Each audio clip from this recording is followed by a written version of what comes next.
when you look at, again, you talked about kind of drilling down on the defensive game plan in the days leading up to yesterday, still seeding that advantage you had in the fourth quarter.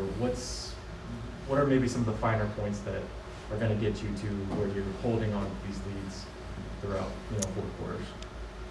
Well, and we just got to understand the other team's going to change the game.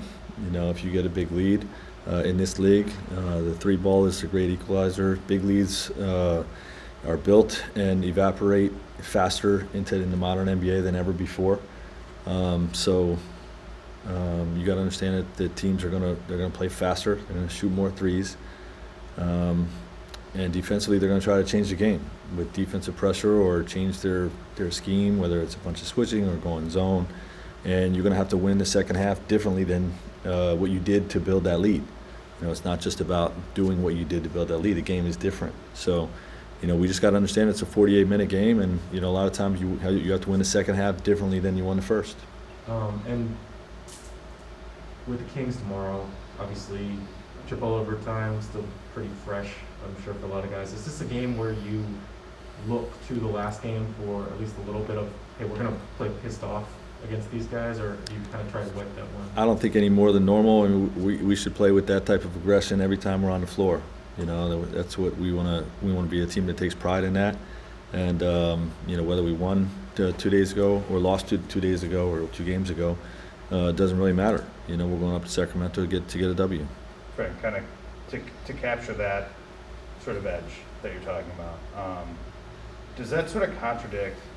I think I know you're going to say it shouldn't, but you guys have been very open about sort of the long-term nature of this year, and that we've got to be big picture. Do you think somewhere in that kind of messaging that maybe guys forgot that in the small picture, like, you have to play with the type of edge that you're talking about? Not at all. Our guys are playing with urgency. The consistency of playing harder than an opponent isn't there yet. And we're not going to be a great team until it gets there. But that's not because of we're talking, having a big picture mindset at all. Why do you think that been that way? Because we talk every day about the urgency to play harder than an opponent. Okay, win every time we're on the floor. Okay, that's it. The other way. Why do you think that consistency hasn't materialized yet? I don't know, but we're working on it. We're challenging our guys to make sure we bring it. Part of it is just having a different group. It's easy to say when the team executes poorly or lacks familiarity with one another. It's easy to say that the urgency is not there. That's the go-to, for everyone from the outside looking in. But we have to establish cohesion, and that takes time. Frank, I got a couple for you. One on Trevor. What's your anticipation for him as he nears his return? Like, where are we at in that process? Yeah, still a ways away. I don't think we're putting a timetable on it, but he's getting closer, and we're hopeful to get him back as soon as possible. We feel like he's going to be a real key to unlocking this team's identity. From the ability of to be able to play Anthony at the 5 more, and have him sort of guard the other team's best 3-4. Okay, and Bron plays off of that, and it's just something that we've not had, in terms of how this year's roster was put together, and he's a big piece of it. We're hopefully getting back as soon as we can. I want to ask another question about that lineup of LeBron and center we saw in Indiana. We saw a little bit yesterday. You won a championship with LeBron playing point guard. It wasn't all that long ago. How much is that a reflection of the multitude of his skill set that he could be effective in this role, and how much does it say about there has been even a little bit of 14 months. There's been a lot of change on your team at that time. Yeah, well, it's there's been some change, but obviously he's the most versatile player in the game. So the ability to play point, the ability to play center, but the definition of those positions, has blended in the modern NBA. Centers bring it up and initiate, point guards roll to the basket. It's just it's a different game now. But to have someone that can be equally as effective as a roller or as a playmaker with the ball.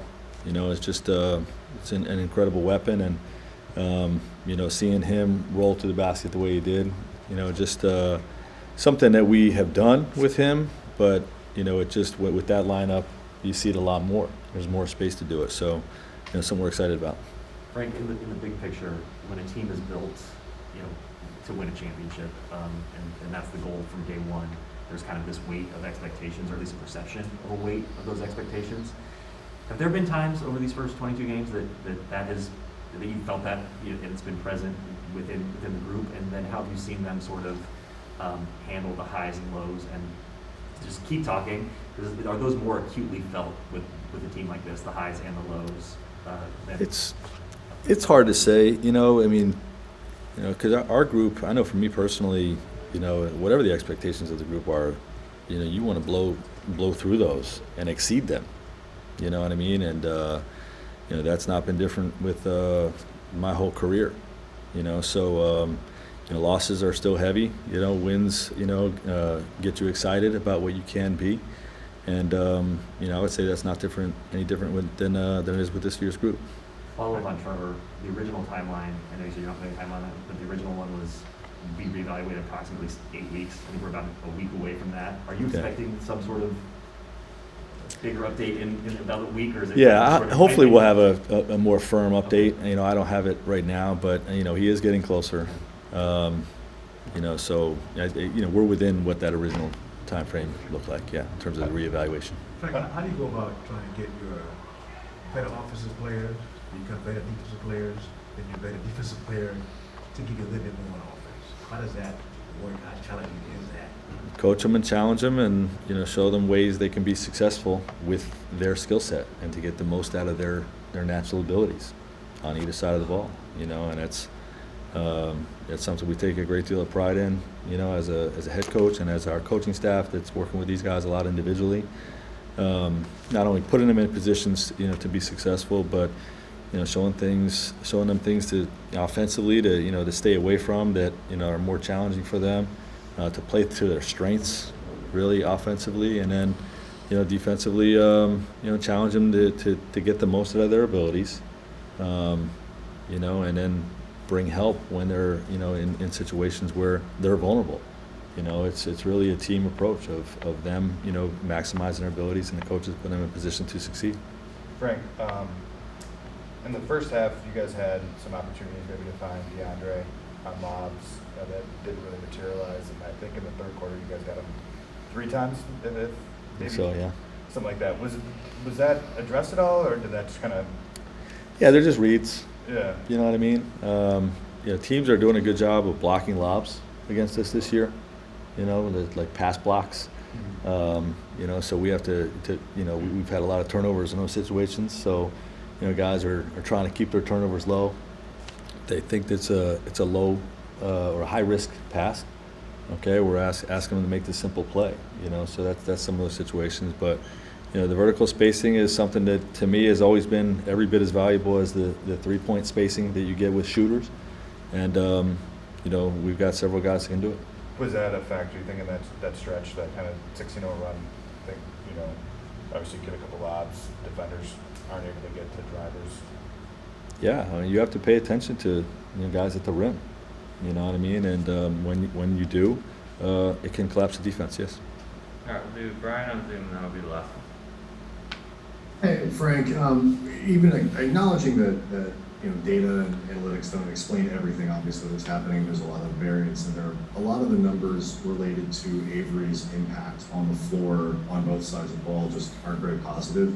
What is it that you guys see as a staff that, you know, that you're valuing in those minutes that he's giving you with the group that he's playing with? Yeah, there's you know, effort and intensity is infectious. You know, and he plays extremely hard. I know the numbers you're talking about. You know, we take them with a grain of salt. You know, when a guy's bringing that type of intensity, you know, it's just an intangible thing. You know, that you know, energizes the group, sets a tone for our defense. You know, so there's a lot of positives with what he brings to the table.